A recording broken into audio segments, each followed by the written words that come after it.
ایک دیہاتی آدمی نماز نہیں پڑھتا تھا. کیا نہیں کرتا تھا؟ اسے مولوی صاحب نے کہا نماز پڑھا کر. اس نے کہا کہ اگر میں نماز پڑھوں گا نا تو میری گائے بھینسوں کی رکھوالی کون کرے گا؟ مولوی صاحب نے کہا دیکھ نماز پڑھنے سے رزق میں برکت ہوتی ہے.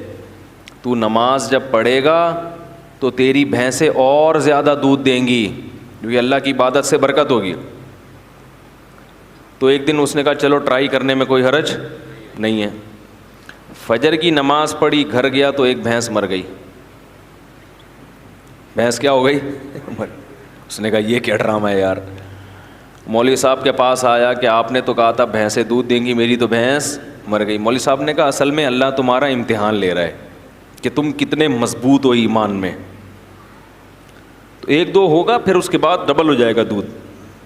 اس نے کہا چلو ٹھیک ہے. ظہر میں آیا, گیا, دوسری مر گئی.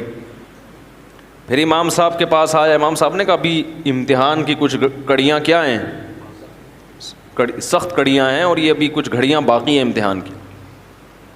پھر آ گیا, عصر پڑھنے گیا تو ایک اور بھینس مر گئی.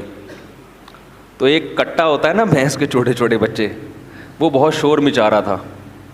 تو یہ اس کو کہتا ہے زیادہ شور نہیں مچا, تو خالی 2 نفل کی مار ہے. تو کیا ہے,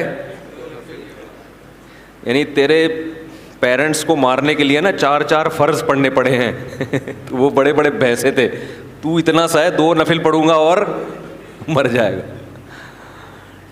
وہ کیوں نماز پڑھ رہا تھا؟ دانت میں کچھ پھنسا ہوا ہے.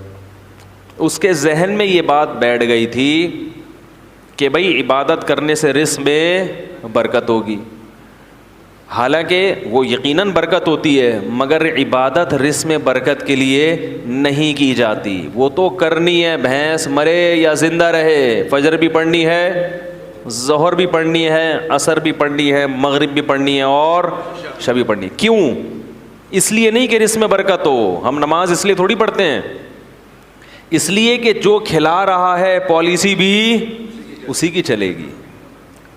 وہ جب کھلا رہا ہے اور نعمتیں دے رہا ہے تو جب عبادت کے لیے بلائے گا